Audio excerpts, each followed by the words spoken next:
Luqas chapter 23. And the entire assembly of them, having risen up, led him to Pilate, and began to accuse him, saying, We found this one perverting the nation, and forbidding to pay taxes to Caesar, saying that he himself is Messiah, a sovereign. And Pilate asked him, saying, Are you the sovereign of the Yehudim? And answering, he said, You say it. And Pilate said to the chief priests and the crowd, I find no guilt in this man. But they were insistent, saying, He stirs up the people, teaching through all Yehuda, beginning from Galilee unto this place. And when Pilate heard of Galilee, he asked if the man were a Galilean. And when he learned that he was under the authority of Herodes, he sent him to Herodes, who was also in Yerushalayim in those days.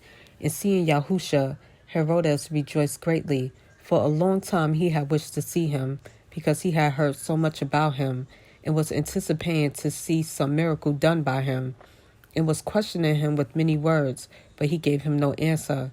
And the chief priests and the scribes stood, accusing him intensely. And Herodes with his soldiers made light of him and mocked him, dressing him in a splendid robe, and sent him back to Pilate. And on that day, Pilate and Herodes became friends with each other. Before that, they had been at enmity with each other. And Pilate, having called together the chief priests and the rulers and the people, said to them, You brought this man to me as one who turns away the people. And look, I have examined him in your presence, and have found no guilt in this man regarding the charges which you make against him. And neither did Herodes, for I sent you back to him. And look, he has done none at all deserving death. Having disciplined him, then shall I release him. For he had to release one to them at the festival. And they cried out all together, saying, Away with this one, and release us Barabbas, who had been thrown into prison for a certain uprising made in the city, and for murder. Wishing to release Yahusha, then Pilate appealed to them again. But they were calling out, saying, Impale, impale him. And he said to them the third time, Why, what evil has he done? I have found no reason for death in him. Having disciplined him, then I shall release him.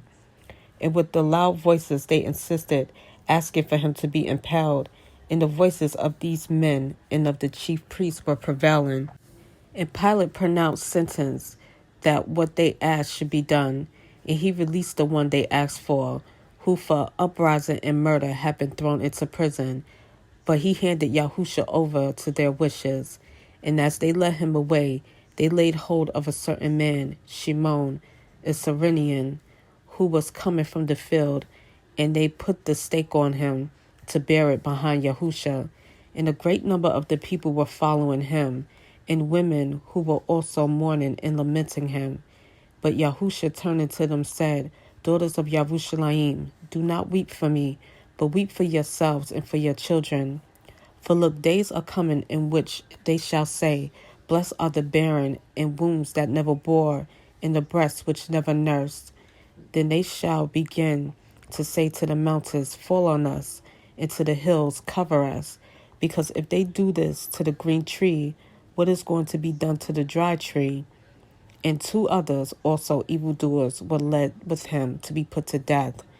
And when they had come to the place called Golgotha, they impaled him there, and the evildoers, one on the right and the other on the left. And Yahusha said, Father, forgive them, for they do not know what they do. And they divided his garments and cast lots. And the people were standing looking on, and the rulers also were sneering with them, saying, He saved others, let him save himself, if he is the Messiah, the chosen of Elohim. And the soldiers were mocking him too, coming and offering him sour wines, and saying, If you are the sovereign of the Yehudim, save yourself. And there was also an inscription written over him in letters of Greek and Roman and Hebrew, This is the sovereign of the Yehudim. And one of the evildoers who were hanged was speaking evil of him, saying, If you are the Messiah, save yourself and us. But the other responded, rebuked him, saying, Do you not even fear Elohim, since you are under the same judgment? And we indeed rightly so, for we receive the due reward of our deeds. But this one has done no wrong. And he said to Yahusha, Master, remember me when you come into your reign. And Yahusha said to him, Truly I say to you today, you shall be with me in paradise. And it was now about the 6th hour, and darkness came over all the land until the 9th hour. And the sun was darkened, and the veil of the dwelling place was torn in two. And crying out with a loud voice, Yahusha said, Father, into your hands I commit my spirit. And having said this, he breathed his last. And the captain, seeing what took place, praised Elohim, saying, Truly this man was righteous. And when all the crowds who had gathered to that sight saw what took place, they beat their breasts and went away. And all those who knew him and the women who followed him from Galilee stood at a distance watching this. And see a man named Yosef, a council member, a good and righteous man. He was not agreeing with their counsel indeed.